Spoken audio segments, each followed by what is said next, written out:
Hello students, welcome to the Recitals in-depth.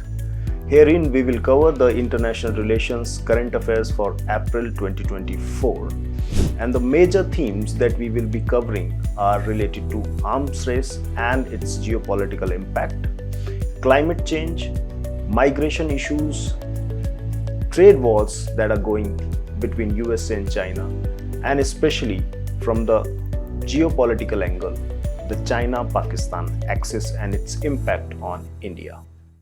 Now, looking at this recent development regarding the First Minister of Scotland, Humza Yousaf, resigning from the government. Now, before we understand the importance of this topic, we have to understand that any country's foreign policy is actually also the outcome of its own domestic policies. So sometimes it becomes very important to understand the domestic policies if we want to make sense of the larger trajectory in which the geopolitics is likely to move ahead, right?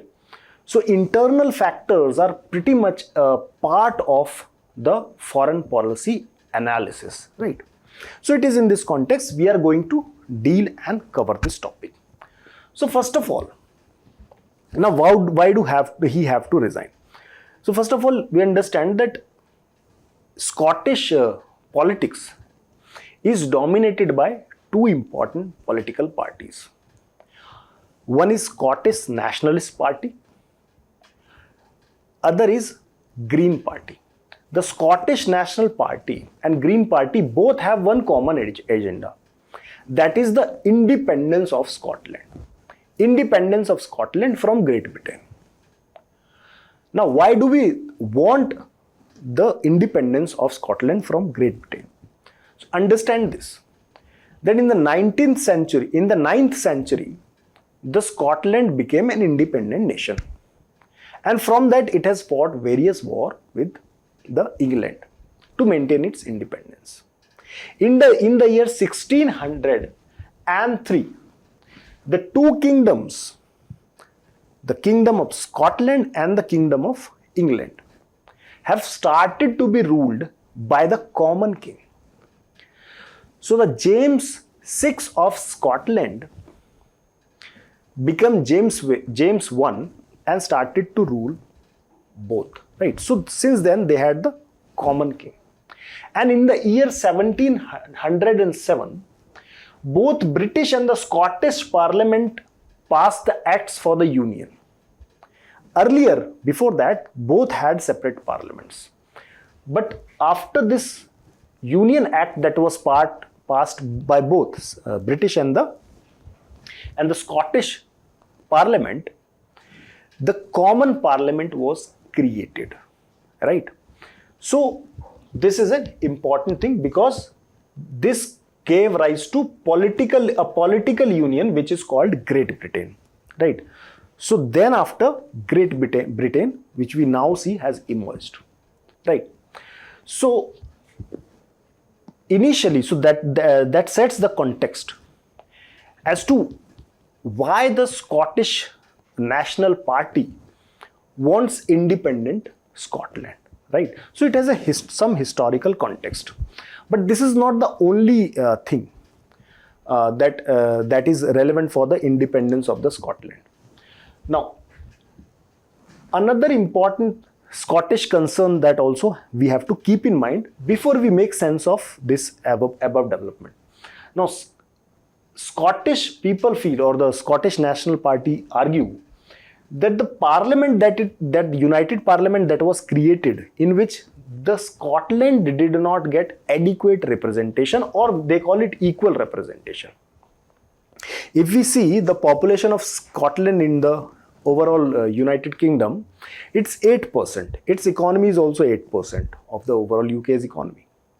But its territory is around 30%, right? So, but despite that, they felt that no equal representation was given, and they wanted equal representation because they feel that majoritarianism will always fall against them. That means since they are just few in numbers in the parliament, always the majority will overpower their opinion and they will struggle, right?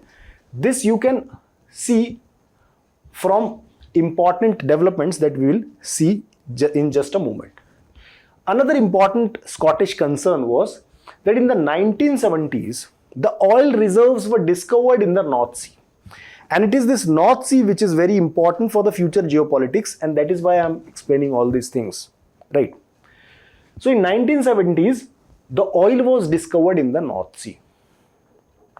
They have started raising slogan, oil for Scotland. This is Scottish oil. It should be given, or its revenue should be spent on the Scottish people. Because the major oil field that was discovered was called Forties Field, and it was there in the Scottish waters, right? And if you take out the North Sea part of the Scottish water, or if you take out the Scotland from the UK, a large part of the exclusive economic zone belonging to North Sea of the Scotland will also be taken away from the UK, right? And Scottish Sea is and the North Sea is very, very important for UK's oil and or energy security, we might say otherwise, right? So it is in this context we have to be very mindful about this internal development. Okay. Now, since Scottish National Party started to demand self-government and started to mobilize people and put pressure, as a result of it, 2 referendums in 1979 and 1997 have been conducted. So more pressure was added and UK Parliament was forced to create the Parliament for the Scotland in the year 1999. So from 1707, when the Common Parliament was created, to the year 1999, a new Parliament have to be created for the Scotland separately. But that new Parliament was devolved, not all the subjects like health, education, etc. responsibility were devolved to the new Parliament for Scotland, whereas some subjects were retained for the British Parliament in common, such as for the defence, immigration, currency, etc. These were kept by the UK's Parliament for itself, right? But there was an important provision which is called Section 30, right? Section 30. This Section 30 allows that for a brief period, the Scottish Parliament will be empowered to do things or make laws even on those subjects in which it is otherwise not empowered to make laws, right? So for a brief period, if the Section 30 is triggered, then Scottish Parliament can make laws for itself on most of the subjects, right? And it is triggered by the UK government, right? So in the year 2014 referendum, when the referendum had happened, again one more referendum happened in the Scotland upon the question of independence. And in this referendum, majority of the Scottish people decided to remain with the UK and not exit the UK, right? So this 2014 referendum could happen because of the Section 30 order of the government, which empowered the Scottish Parliament to go for this referendum. Now, after this referendum, an important development happened, which I will link it to the majoritarianism that I discussed in the first point. After this, the important thing that happened was Brexit, a British exit from the European Union. Now, this was also done on the basis of a referendum. So, people of the UK decided to exit the European Union, right? But if we see the voting in the Scotland, 62% of the Scottish people decided to remain in the UK. So, despite the Scottish people deciding to remain in the UK, Scotland was forced to move, deciding to remain in the EU, not in the UK. In the Brexit deal, 62% of the people decided to remain in the EU. Despite that, Scotland was forced to move out of EU.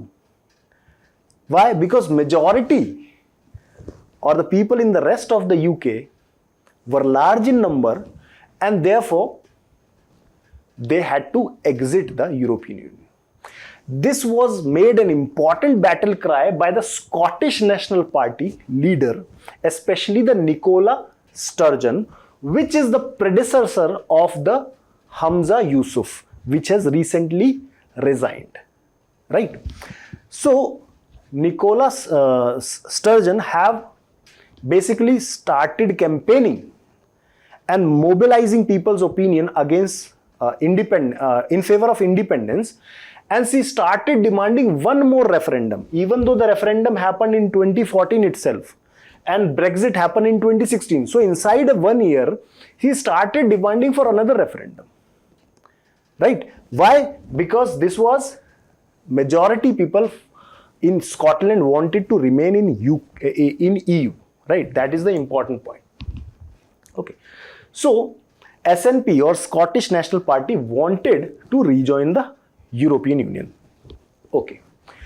Another important thing, since Scottish National Party is mostly fighting the elections on the issue of independence, SNP won in 2021. This was also seen by the SNP as a reflection of changing moods of the Scotland people, which they feel now will vote in favor of independence. So earlier in 2014 referendum, majority voted against the independence. They now feel, because of the two factors, one is Brexit, other is the support for the SNP, that they feel that now people vote in favor of independence.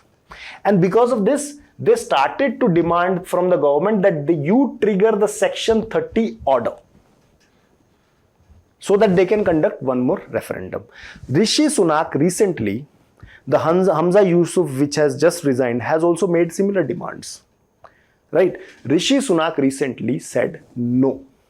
This referendum which has happened in 2014 is a once in a generation one, and in the next generation we will have such referendum. So far, no. Right? So this is a important aspect that we have to know. Now come to the resignation of Humza Yousaf, its implication for the larger geopolitics. Now Humza Yousaf was surviving in the government because of the support from the Green Party in the Scotland. And the government was supported by the Green Party on the agenda that the target to cut greenhouse gas emission by 2030 by 75% from the level of 1990 will be achieved. But recently, a minister from the government had said that this is a target which is not achievable, and the Green Party, which is advocating for the climate, against the climate change, is actually has gone for the no confidence motion. Knowing that it will not have the support, Humza Yousaf had to resign. Okay. Now understand this. If the Scottish National Party becomes more stronger in the Scottish politics, one day it might lead to Scottish independence. Its weakening will allow Labour Party and Conservative Party in the Scotland, which is all for the unity, right? It will allow, the weakening of SNP will allow strengthening of these party, which is for the unity, right? So, if the Scotland decides to exit UK, then its impact on the geopolitics will be vast. As I said, that not only the 8% of the population of the UK will exit an economy, 1/3 of its landmass will also exit. And as a result, large part of North Sea, from where the energy security of UK is largely dependent, will also be taken away from it. Now, this is going to alter the balance of power in the Europe itself, right? That is going to be very important. Another important thing is the significance of North Sea. We have to understand that since Europe is heavily dependent on the natural gas from the Russia, so Europe, because of the Ukraine war, wants to make sure that it reduces its dependence on Russia. North Sea is an important sea because it is also a hub for natural gas, it is also a hub for the renewable energy potential in terms of wind energy, right? So losing a vital renewable energy source will also be detrimental for the UK in the longer run, because it will then complicate its fight for climate change and meeting its intended nationally determined contribution towards the climate change under the Paris Agreement. Okay, so it is in this context that we have to see this internal political dynamics and its implication for the larger geopolitics and geoeconomics of the region. Now, since it is an important strategic location on the North Sea, there can be a very important, or there can be a good prelims question, right? So let us see the question that I have made for you. Geographically, the North Sea lies between which among the following countries? Select the correct answer using the code below. So this is the North Sea. If you see how many countries are surrounding it, Scotland is there, Scotland is there, England is there, England is there. Then you have Netherlands, Netherlands is there. Then you have Denmark, then you have Norway, so Norway is there. Then you also have France, this is France, right? So France is also there. So all the 6 countries are actually sharing the North Sea. One country is missing from this list of 6 countries, that is Germany. You can see here, this is the coast of Germany, right? So Germany is also sharing the North Sea, which is missing. So remember these countries, because this can be an important question, because geopolitically significant locations, UPSC is habitual of asking question. If we understand the issue in depth, we will automatically recall things related to the geopolitical locations. So this topic regarding the trade war or trade fight between the US and China is important theme regarding trade war, and it is significant also for the larger geopolitics and international relation, because we have to understand that these 2 countries, China and USA, are global superpower. These are the 2 poles of the world. Whatever they are doing, be it competition or cooperation, it is going to shake the world. So therefore, it is very important that we have to be mindful of the developments that are happening between them, because being 2 big superpowers in the world, it is going to definitely impact our own national interest, right? So let us start with the topic. Now, what is the issue basically? So basically, issue is that Chinese car is something that the USA is worried about. And why USA is worried about Chinese car? Because China is making the cheapest cars in the world.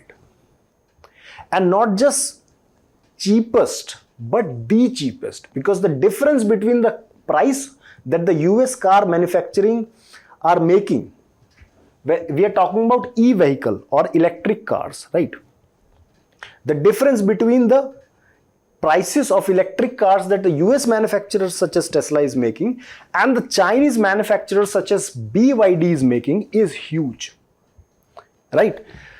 Where the USA manufacturers are making the cars which can cost around 50,000 US dollars, BYD has managed to make a car which can cost, which is called Seagull, around 10,000 US dollars. So you can understand the kind of difference between the prices there. And this is why US business people or people from auto industries in the US are calling it as an existential threat for themselves. That Chinese cheap electric cars can actually wipe out the auto industry when it comes to electric cars in the USA. This is such an existential threat for the USA. Another important thing that the USA is worried about is the security concern. Obviously, business is there. Security and privacy concerns are also there because it also uses various sophisticated electronic systems which can capture and steal the US consumers' data and transfer it to the servers in the China. And China is obviously developing AI. The algorithm that it trains, it can be trained on the data, and it can develop an AI, use the data to train the AI, which it can use against USA. It can also harness the data by data analytics to allow the Chinese businessmen to actually know what the taste and preferences of the US consumers are, and therefore take a competitive edge in the Chinese market. Right? So this is how it is also related to security threat for it. Privacy concerns are also there. Fear of job loss. Now if we see Europe, the auto sector in the Europe contributes around 8.4% of the jobs in the Europe, whereas in USA it's around 4.5%. So if Chinese electric vehicles are flooding the USA and Europe market, it is going to have a job loss impact and therefore cascading impact on the overall economic needs also, right?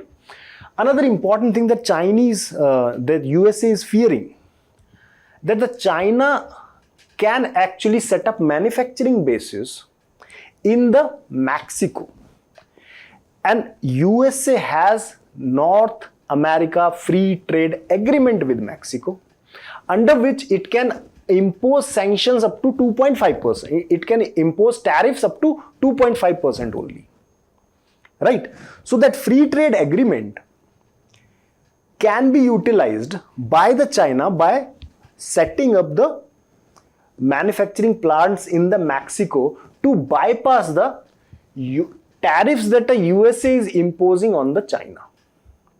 So now USA is imposing 2.5% tariff, general tariff on the Chinese EV, and over and above that 25% of the tariff is also there. So effectively 27.5% of the tariff or the taxes, import taxes are imposed on the Chinese imports on e-vehicle by the USA. But if China sets up manufacturing base in the Mexico, so under the NAFTA, it will take advantage and flood the American markets, right? So this is another important concern for the USA. But what is more important from the point of view of geopolitics is how is China being able to build such cheaper electric cars? I mean, imagine the difference is 5 times difference, right? Then how is China is able to build such cheaper electric cars? This is the more important geopolitical factor that we have to consider, right? The most important thing is the Chinese control from the raw material to the manufacturing stage of the electric vehicle. Now, in terms of raw material, the important raw materials that are required to manufacture an electric vehicle are cobalt, nickel, lithium. These are important raw materials. If we see the cobalt, majority of the cobalt comes from the one country, which is Congo, which is producing majority of the cobalt in the world. And majority of the mines of cobalt in Congo are owned by the Chinese firms only. So Chinese control over the cobalt in Congo. That means it gets to decide who gets cobalt, and it gets to decide at what price they get. So for the outside people, they will get cobalt at costlier price, whereas the Chinese companies will manage to get cobalt at cheaper price. So this is what is going to make the difference in the price. So access to important reserves. Another important thing is lithium. Now lithium, if we say, See, there is a famous saying of Henry Kissinger that if you control oil, you control the nations, right? Because oil is source of energy. The same role that oil used to play at once in a time can be played by lithium in future, right? If you gets to control lithium, you gets to control the world. But if you see the spread of oil, it is unevenly distributed in the world, right? So few countries will manage to control the nation, right? Lithium is also unevenly distributed. In fact, far more unevenly distributed than oil. If we see present supply of lithium, only 4 countries control more than 80% of it. Australia, Argentina, Chile and Bolivia. In fact, Argentina, Chile and Bolivia forms what is called a lithium triangle, right? And Chinese firms' presence there is also another, their significant control in those strategic mineral reserves and the mines is again enabling them to get cheaper raw material. In fact, even in the nickel, it is said that with the cooperation between Indonesia and China, by the year 2027, China will again be controlling even majority of the nickel itself in the world, right? So this is how China is controlling the raw material, right? Second is strong chemical processing industries in China. Now, once the raw material is taken, its processing has to be done somewhere, right? The Chinese have set up big industries for this. They have developed huge expertise where the chemical processing of the ores is being done. So they take the raw ore, export it to the China, where they do all the chemical processing. Now, this chemical processing is number one, environmentally dangerous. Chinese have very relaxed environmental laws. So companies do not have to add cost of protecting the environment. So that means they don't have to tweak their processes in order to cause less damage, which is costly, right? In the countries in outside world, they have strong environmental laws. Therefore, it adds to the cost of the chemical process to those countries. Second is that cost of electricity in the China is heavily subsidized. And if we see the consumption of electricity in production of steel and copper, then consumption of electricity in the production of these important minerals for the utilization in the battery is at least 3 to 4 times larger, right? So it is very electricity intensive, right? And it is because of this, because of cheap electricity, that heavily subsidized electricity and the land the Chinese government is providing, the Chinese chemical processing industries have actually wiped out. It has actually wiped out the similar industries from other parts of the world because they were not at all able to compete with the Chinese, right? So you can understand how strategically they are operating, what kind of long-term vision that they are having. And this is this reason precisely that world is basically worried, because the kind of strength that the Chinese have developed is very, very difficult to counter in a short term of time, right? Okay. Now, use of lithium iron phosphate based cathode, that is another innovation of there. See, the expensive minerals are cobalt, right, nickel and manganese, right? These are not relative to cobalt. Manganese is relatively abundant mineral, but cobalt is expensive. Now, the cathode that is used for this battery is mostly made up of nickel, manganese and cobalt, NMC, which is expensive. Whereas Chinese have mastered alternative of it, which is called lithium iron phosphate, which can be used to make the cathode, which is the positive terminal of the battery. This lithium iron phosphate utilizes cheaper raw material, therefore it is far cheaper to make it. Even though it will not provide that kind of endurance that the nickel, manganese and cobalt will provide. But still, this is a cheaper alternative which actually can cut the cost for Chinese significantly, and almost 96% of the world's lithium iron phosphate based cathode is basically made by the Chinese, right? So another great advantage to them. Labor cost obviously is, compared to the Western standard, is low in China. So you can imagine that China has been able to cut down on the cost for the manufacturing at every level, from the raw material to the processing and to the labor and to the electricity and land. So at every level of the input that goes into the manufacturing, Chinese have been able to cut down on the cost, and it is precisely this reason that they are able to make 5 times cheap as one is able to manufacture in the USA, right? Now, so having understood all this context, we should be able to also predict the trajectory where the geopolitics will be taking us. So what are the future plans? It's also, see, understand the vision. See, they are not only doing good thing in the present, but they also have future plans. Now, what is future plan? So they can basically completely bypass lithium. So instead of lithium based batteries, they are researching in sodium ion based battery, because lithium is costly, right? So they are even developing expertise in the batteries where they can use sodium ion, right, which is in abundance available in the world. And if they are able to commercialize it, you can imagine that kind of impact that it is going to have in the world. It will completely revolutionize the way we see the EVs and renewable energy, etc.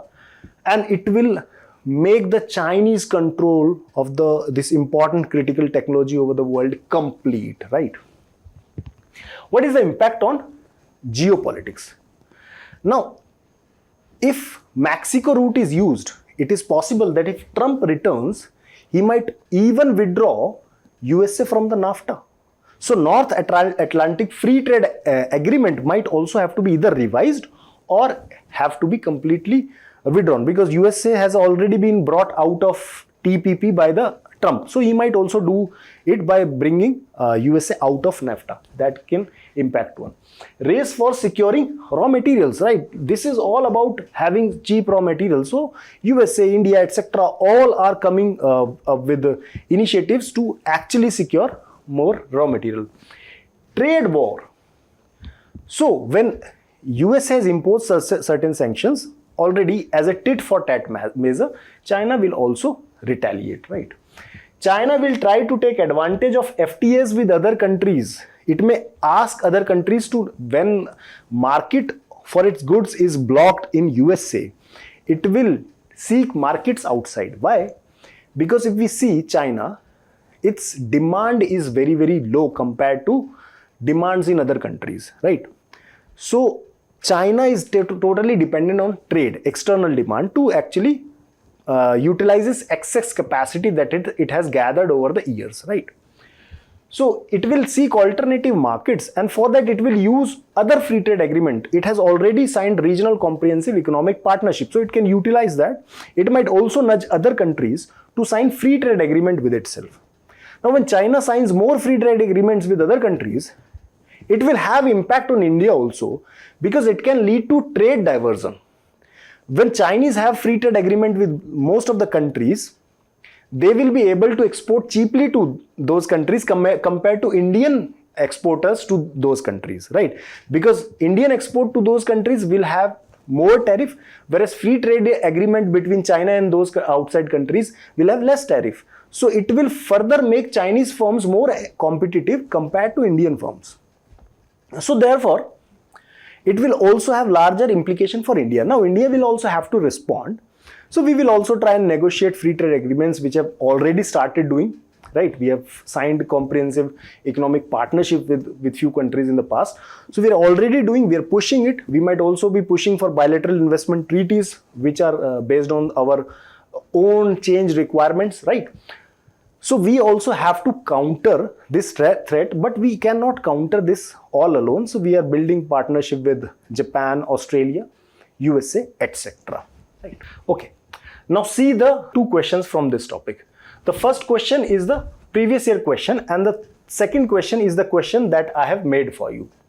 So first question is, about 3/4 of the world's cobalt, a metal required for manufacture of batteries for electric motor vehicles, is produced by which of the following countries?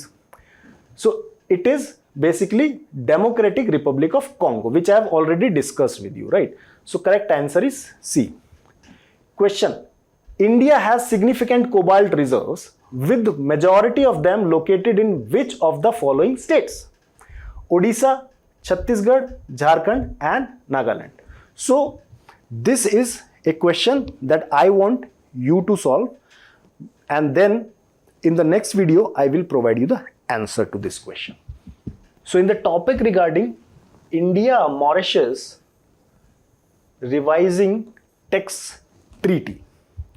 Now India and Mauritius have double taxation avoidance treaty.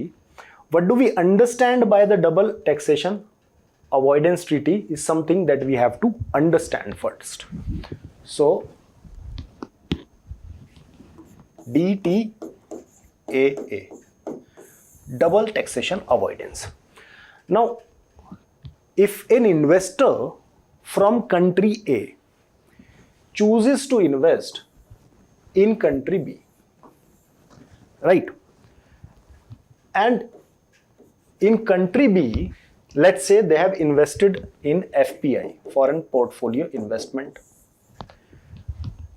and after some time they sell it for profit,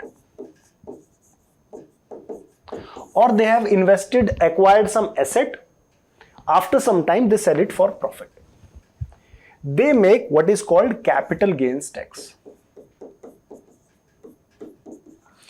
So they make capital gains which is liable to be taxed, which is called capital gains tax. Now the investor is a resident of country A but makes profit in country B, right? Makes profit in country B.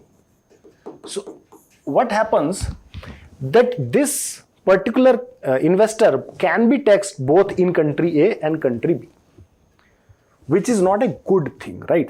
It is excessive taxation, right?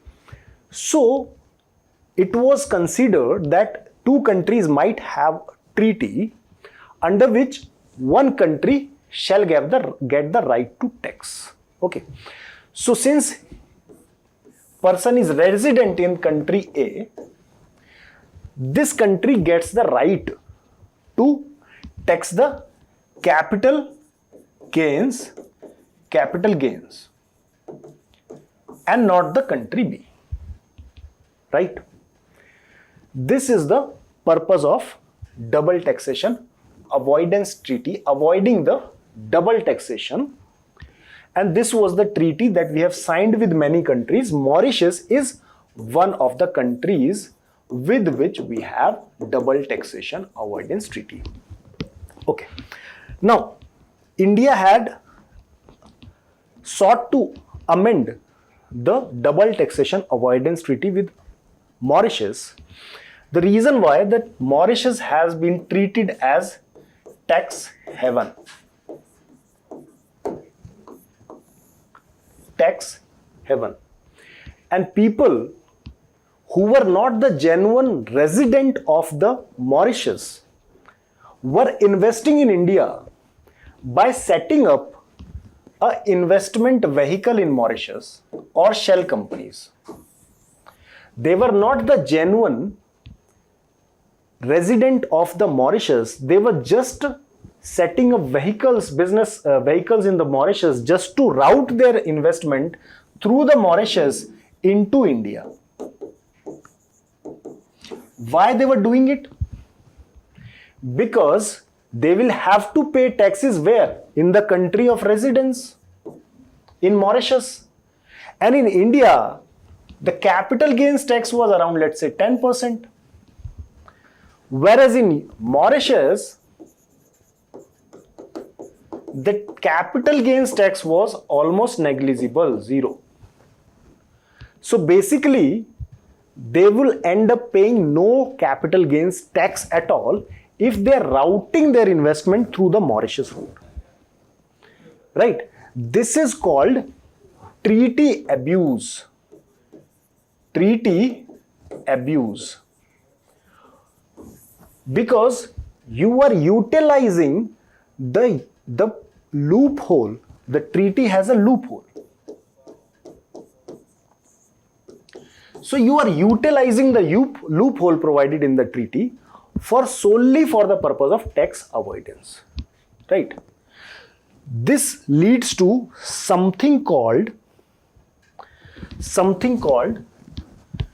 base erosion and profit shifting.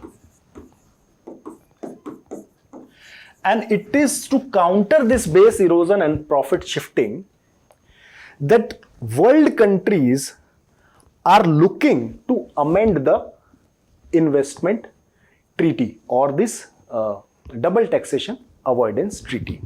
All right. So this is the important context under which we have to try and see this. All right. Now, having understood this, we have to understand that this is not the first time that this treaty has been amended. Previously also the treaty has been amended, and then it was decided that India will also get the right to tax capital gains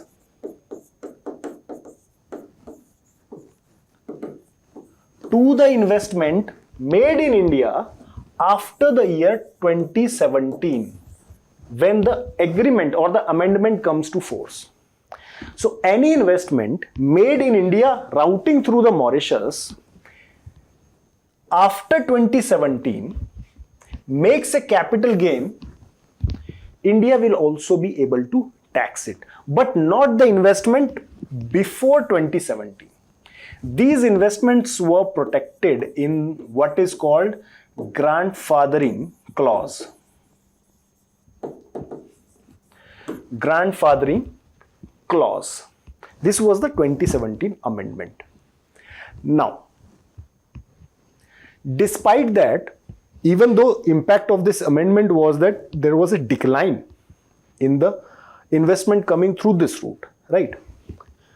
But Government of India have now again went for the amendment, and now they have introduced something called principal purpose test.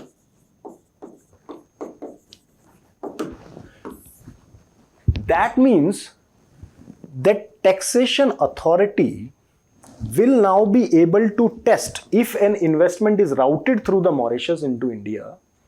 They will now be able to judge the principal purpose or the primary reason for making that investment. If the principal purpose or the primary reason is tax avoidance, then the benefits of double taxation avoidance will not be available. But if this is not the primary reason, but a genuine business investment is there, then the benefits of double taxation avoidance will be available. Now the criticism is this, that this gives too much power and authority in the hands of taxation department. So discretionary power will be there and it will lead to abuse of this provision, right? So it can also lead to needless harassment of the business individuals, right? And it can lead to rise in litigation in the courts, right? So people or critics are saying that this can be an important negative when it comes to ease of doing business in India. So it is in this context that we have to try and see this topic. So in this topic regarding India post defense attaches to several new nations for the first time. So first of all, let us understand what do we mean by defense attaches, and why is, later on we will understand, India is posting them to several nations for the first time. Now, defense attaches are basically posted to the Indian diplomatic missions in overseas countries. And there is a specific purpose that defense attaches will serve. Number one is that they will provide the critical domain expertise to the diplomats that they might be lacking in terms of military affairs. Because these are military personnel, they know the domain expertise of the military affairs, and therefore to enable to make the diplomatic mission better choices in terms of diplomacy, they will provide those critical military inputs to them. Second important thing is that they also facilitate arms exports or arms deals with the foreign countries. So if we see that in the year 2023-24, or we say the financial year of 23 and 24, our arms exports increased by more than 32.5% to the $2.63 billion, which is a very significant jump for India. So we want to carry forward this momentum, and various countries with which we want to sign the arms deal, or we have already signed the arms deal, we want to carry forward. For example, Armenia is the one country with whom we have already sent or sold various of our arms and equipments. Philippines is the one country which have already signed the deal for a sale of BrahMos missile system, right? So that's why we have chosen Armenia and Philippines, both the country, to put our defense attaches there. Another reason is for placing the defense attach is also the geopolitical reason. Like, there is conflict between Armenia and Azerbaijan because of the Nagorno-Karabakh region.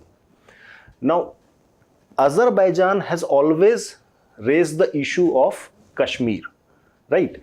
So, as a counter to it, we are also supplying arms and ammunition to the Armenia. And it is in this context also you have to see the larger geopolitical terms that we are also pushing for a defense attach in the Armenia, so that we should also be aware of what is happening around it, because another important function of defense attaches is to gather the information, analyze them, and to develop the critical intelligence inputs that will be helpful for not just the diplomatic missions there, but also to the Indian Foreign Ministry, which will then utilize it to develop the effective foreign policy, right? So these are the important advantages and functions of the defense attaches, and there are some other reasons also as to why India is trying to place defense attaches to other prominent countries, or other countries which are now becoming more prominent in India's foreign policy calculus. Okay, so let us see this map. In this, you can see that we are talking about a small country called Djibouti. Now, this country is very, very strategically located. It is sitting at the mouth of Strait Bab al-Mandeb.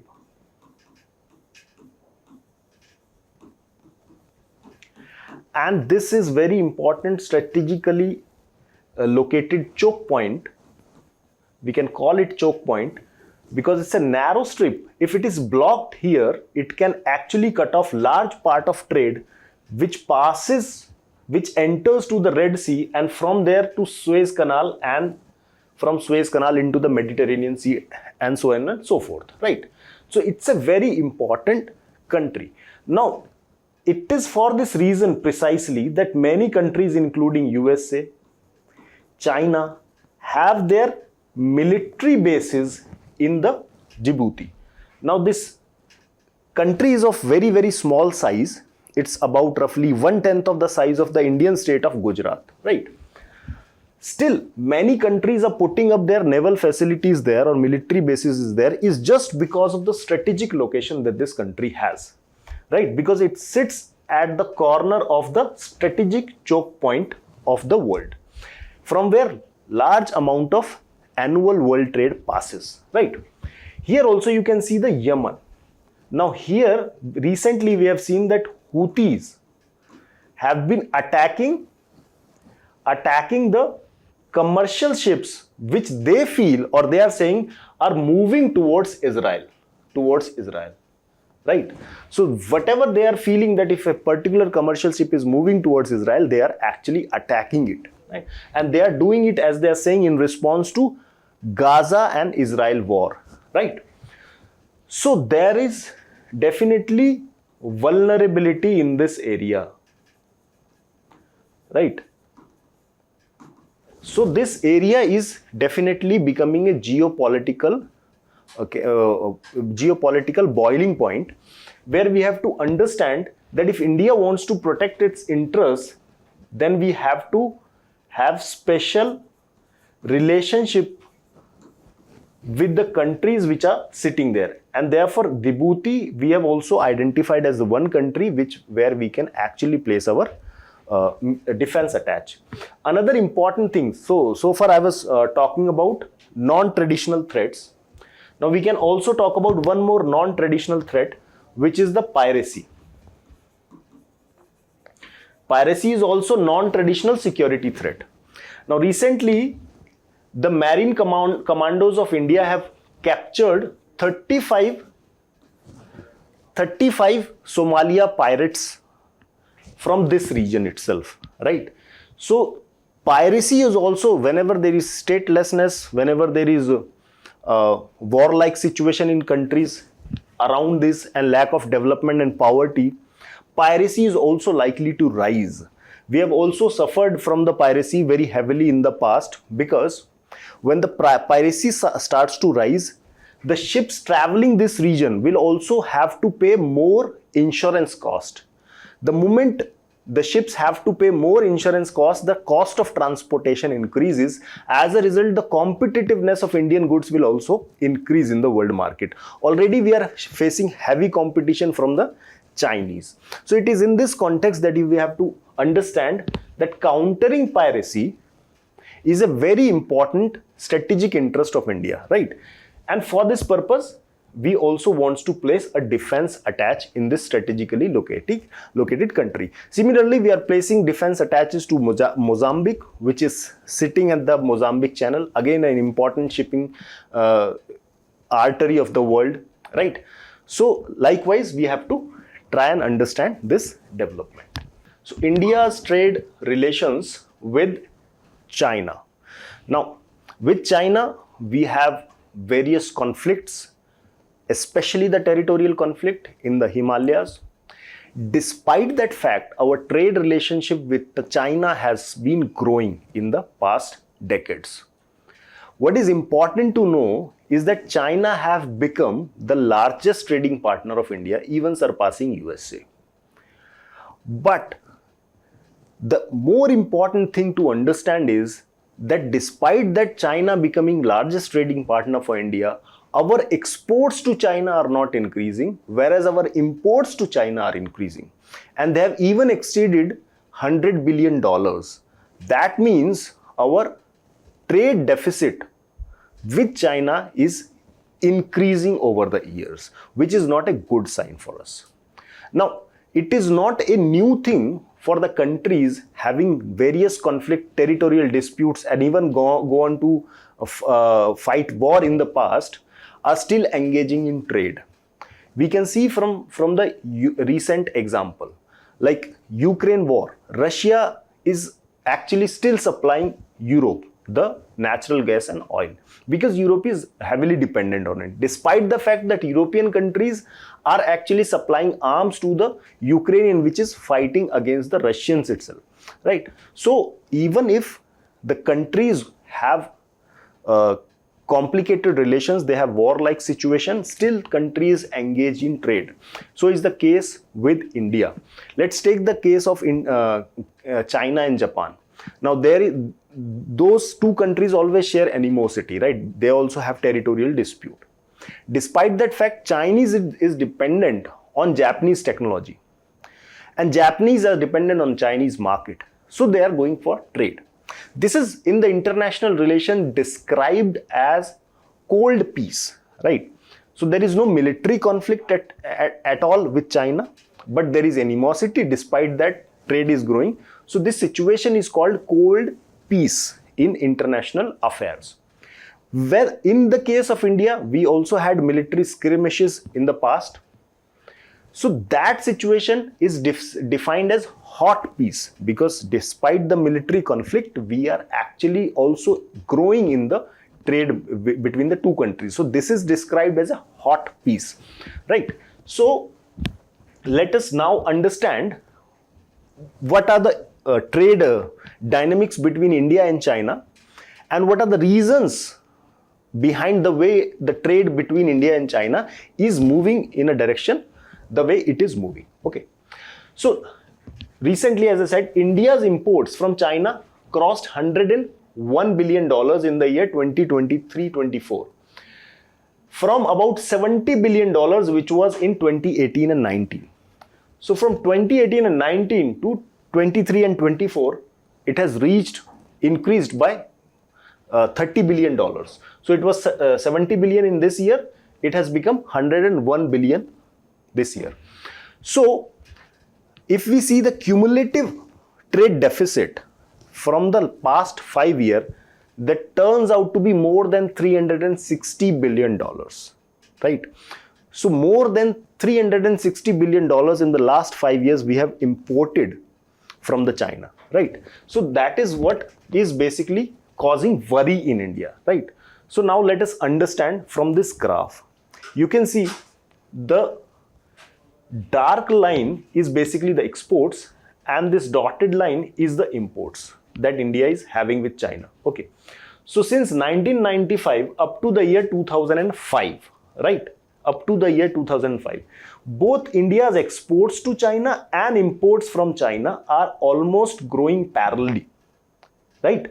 But after 2005, you can see that there is a sudden jump in the Chinese exports to India, even though Indian exports to China also kept growing for some time. But after the year 2010, they have started declining, and therefore the trade deficit between the two countries have started growing gradually, right? So you can now see or understand with this graph that it is 2005 which turns out to be a year from where actually the things have started going against Indian exporters, right? And now let us understand the reasons why this happened. So the rise of Chinese exports to India starting around 2004, and this is due to various reasons. First of all, that the increase in India's economic growth. So India's economic growth also picked up in these years, and as a result we demanded more machinery, or manufacturing processes demanded more machinery, and the machinery that is also cost competitive. That means we wanted cheaper machinery, and the Chinese were very good at it, right?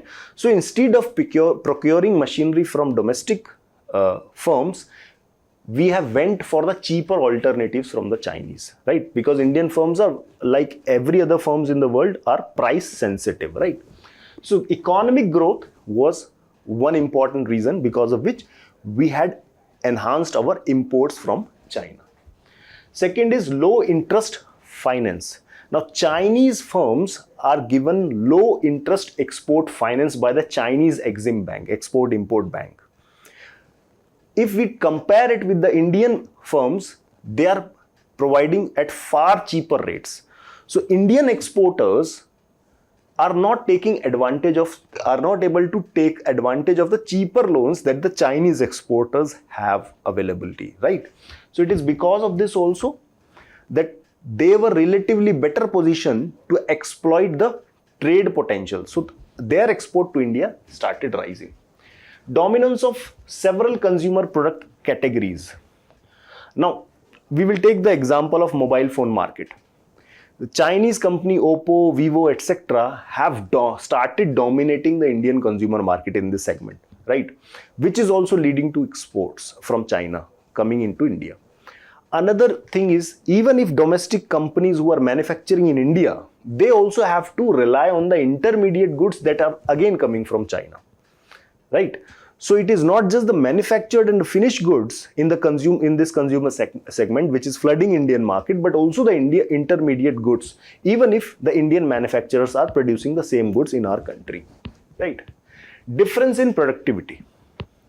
Chinese firms are in terms of manufacturing capacity, they have good experience and their productivity is also very high. The reason is the infrastructure is also very good. Chinese have invested heavily in the infrastructure, and as a result the productivity not just of capital but also the labor have increased in China, right? Which puts Indian manufacturers at disadvantage, because if we see the infrastructure development here in India, this is below potential, right? So be it in terms of electricity, be it in terms of road transportation, etc., it's below average. Chinese have developed good infrastructure which allows cheaper transportation cost, whereas in India we still have, for transportation purposes, dependent on road transportation, which is many times expensive compared to rail transportation, and many times expensive even compared to the water transportation. Water transportation is generally the cheapest, and Chinese have also used inland waterways to their advantage in this area also. So they have cheaper transportation costs, cheaper electricity costs, they're providing cheap electricity to their manufacturers, etc., right? Chinese manufacturers are also integrated with the global supply chain, because it is not just India where they are exporting more, or it is not just India with whom they have good trade relations. The relations with other countries are also very good trade relations, and as a result of this they have become integrated pretty much to the global supply chain, right? And which is also they are able to use it to their advantage, and which is also, since Indian manufacturers are not that integrated to the global supply chain, we are not able to take the advantage as they are able to. Inverted duty structure is also very important, which we have to understand, which did not allow manufacturing sector to grow in India. Why? Because we have signed some free trade agreements with some countries, right? Under that, when we are importing some finished goods such as television, there is hardly any import duty on it, right, imposed by us. But when we import any raw material for that to manufacture the television in India, we impose duty on it or taxes on it. This is called inverted duty structure. That means on raw material we are importing taxes, making the manufacturing of that good in India expensive, and on the finished good that is imported by us is actually non-taxed and making the import of finished goods relatively cheaper. So as a result, people had no incentive to make those goods in India, rather import the finished goods and sell it in the Indian market, right? So this is also disincentivized for the development of manufacturing sector in India. Okay. Dependence on API, this is very important. This is active pharmaceutical ingredient. Now,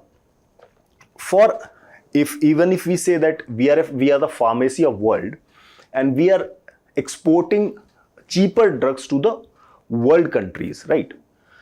But those drugs require some raw material which is called active pharmaceutical ingredient, which actually gives the therapeutic effect to the drug, right? We are actually heavily dependent on China for importing that also, right? More than 40% of our active APIs are actually coming from Chinese, which is very cheap compared to what we get from other parts. We also had good public sector entity which was earlier developing the active pharmaceutical ingredients in India itself, right? But the problem was because of various policies of the government, it could not sustain, right? So we could not grow the active pharmaceutical ingredient ecosystem in India. Let's look at one example. There is drug pricing control order, right? So under which what happens that we actually cap the prices above which the particular company is not allowed to sold a particular drug in the market, right? So we are fixing the prices of a drug, right? Now because they are not able to exceed sell the particular drug at higher price, so what happens is that the profitability of the firm declines. Now only point to increase the profitability of the firm is to cut down on the raw material cost. So they then begins to explore the cheaper alternatives, and therefore they end up buying from Chinese. So this actually led to death of active pharmaceutical ingredient industry in India itself, because we are happy to import from outside, right? Indian exports to China are dominated by raw materials. So we are importing finished goods from Chinese and we are exporting raw materials such as iron ore, right? So it's a classic colonial pattern of trade with which we have been sharing with the Chinese. China has also kept its interest rates artificially low and prevented its currency from appreciating. That is very important, because ultimately business people need loan to settle their business, to grow their business. If the loan are cheaply available, which is not the case in India, they become more competitive, right? And same is with the exchange rate. If the exchange rate are allowed to artificially depreciate, then your exports automatically becomes competitive in the world, right? So it's interest rate policies as well as preventing its currency from appreciating, both have led to increase in its export competitiveness of Chinese. Another thing is dumping by Chinese company. Now China do not have market economy status in the world. The reason is that prices in the China are controlled by the state. There are also some monopolies there, right? So as a result of it, what Chinese can do, because of various subsidies provided by the government, the Chinese firms are able to sell in the foreign market cheaper than they are selling in the domestic, in their home market, right? So this is called dumping. When you sell in foreign markets at cheaper rates than what you are selling in the domestic market. And this is the reason why that WTO, under WTO, many countries have not given China the market economy status. And when Chinese are resorting to this dumping practices, other countries under WTO also have the right to actually go for retaliatory tariff against the Chinese, right? So it is for this purpose the market economy status has been denied to China. But despite that, China is still at a competitive advantage, right? Non-tariff barriers imposed on Indian firms. This is also an important thing, that even the sectors where Indian firms are strong, Indian competitiveness is good, there are non-tariff barriers imposed by the Chinese. For example, agriculture sector, pharmaceutical sector, IT sector. Or IT firms have practically very little access to the Chinese firms. If any government is awarding any contract, be assured that Indian IT company will not be given that contract at all, right? So these are non-tariff barriers which are imposed against those sectors of India where we are very, very competitive, right? So these are important factors because of which that we were not able to grow our exports to China, and we could not control the trade deficit with China. So United States Trade Representative USTR places India on priority watch list. Now United States Trade Representatives issues every year a report called Special 301 report, in which they provides the status of many countries in the world in terms of their intellectual property rights regime, right? How good are they in protecting the intellectual property rights, and what things that they can do to improve their intellectual property rights system in the country, right? So if a country is not up to the mark considered by the USA, they put into that country into various lists. One is priority watch list. Now, country which they feel that IP protection or intellectual property protection is weak and their enforcement is weak in terms of laws, etc., then they will call that this country is under priority watch list. Now, putting a country under priority watch list do not mean that that country will actually invite sanctions by the USA. But yes, if the country would not improve, then maybe at one time they will put the country on the priority list, not the priority watch list. Once the country is in priority list, they might put economic sanctions against or some retaliatory measure also against that particular country. Okay. Now, they have been saying about India's intellectual property right, especially in the pharmaceutical sector, in the licensing sectors of the various computer softwares. Because if we see the USA's economy, it is heavily dependent on intellectual property, right? They are having good, excellent research and development ecosystem, and so their scientists have bulk of the share of intellectual property which the firms in USA are using to their competitive advantage. They feel that if their intellectual property is stolen and other countries are using their own property, cheap alternatives, their market competitiveness will gradually erode, and so is the dominance of USA in the world will, right? Let's take the example of the pharmaceutical. Now, Indian Patent Act provides for the compulsory licensing. That means if a patent holder have exhausted a certain number of years, and this is absolutely in alignment with the WTO's TRIPS, trade related aspects for intellectual property, right? It is absolutely in alignment with what India is doing.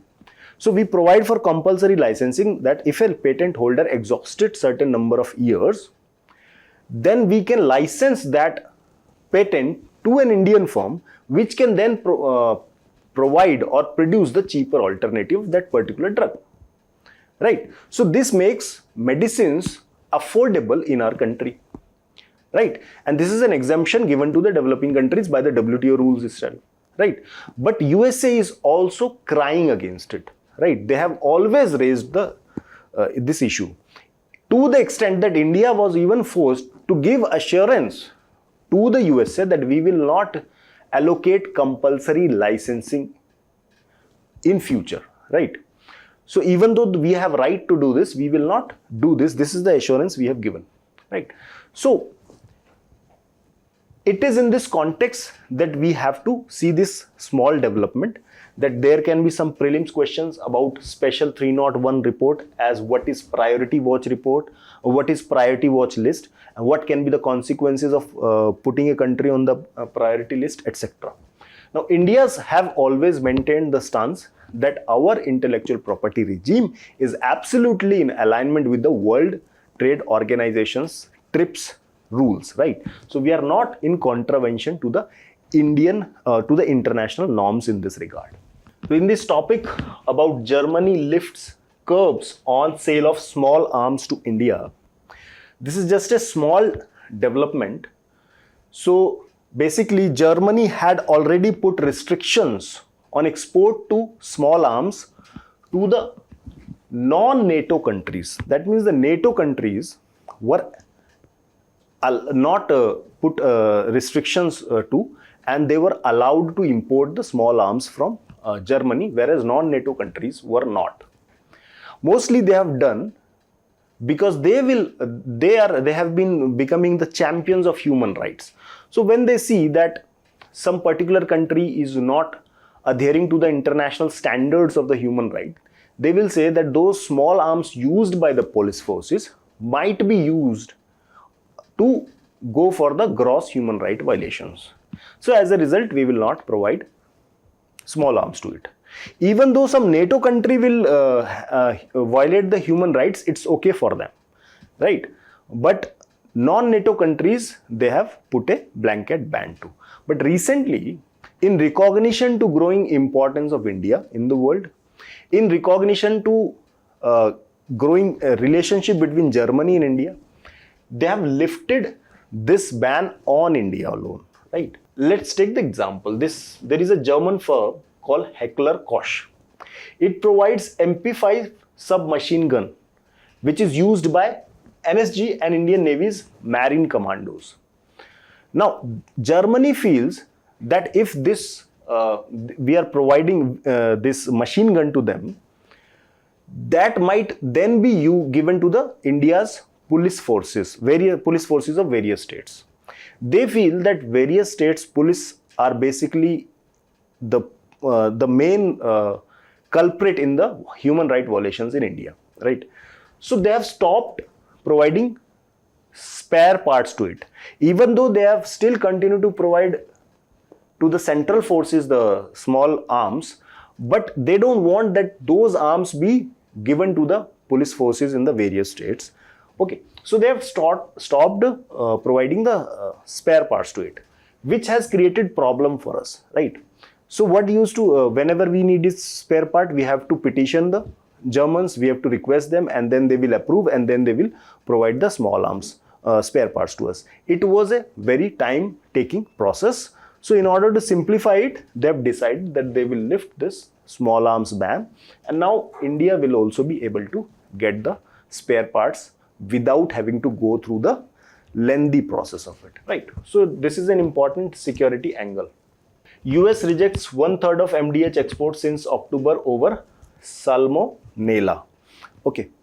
Now, recently we have seen that various masala companies of India, like Everest is there, MDH is there, their exports have been blocked, right?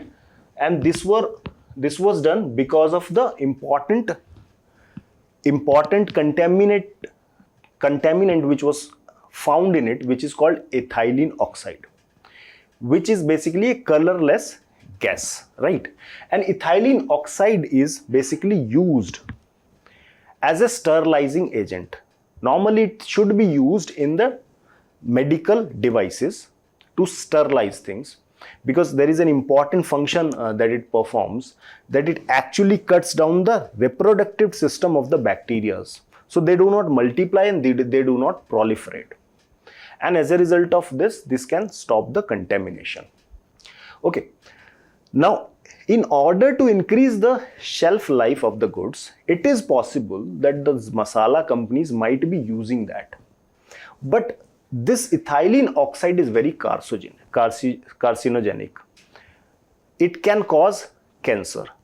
It also produces byproducts such as ethylene glycol. Now, if you would remember that ethylene glycol is the same compound which was believed to be responsible for deaths of several kids in Gambia, because it was found in a medicine which was exported from India to Gambia, right? So ethylene glycol is damaging to the kidneys, to the vital organs, right?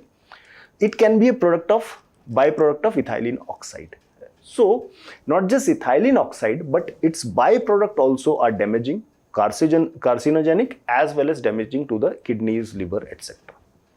So it is for this, in this context, that some countries have actually blocked the access of their market for some time, right? So in this topic, we must just see the important questions, prelims questions that can be framed from here, and just discuss that topic by way of looking at the questions that I have made for you. Okay. So consider the following statements with reference to ethylene oxide. Okay. It is a colorless gas used as a pesticide and sterilizing agent, which is correct, right? How it is acting as a sterilizing, that it actually blocks attacks the reproductive system of the bacteria themselves. Okay. its exposure is said to cause cancers like lymphoma and leukemia, which is correct, right? It blocks the proliferation of microorganisms by disrupting their reproductive processes and prevents food from spoiling. Again, the correct statement, right? So what are we anticipating out of this topic? We are anticipating a good prelims question can come. So what are the important aspects involved in this topic? I have tried to frame questions around them. Okay. So second question, consider the following statements.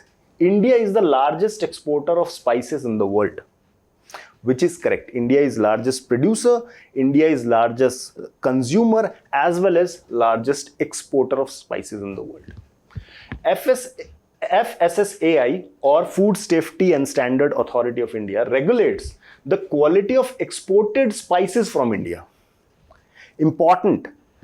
Regulates the quality of exported spices from India.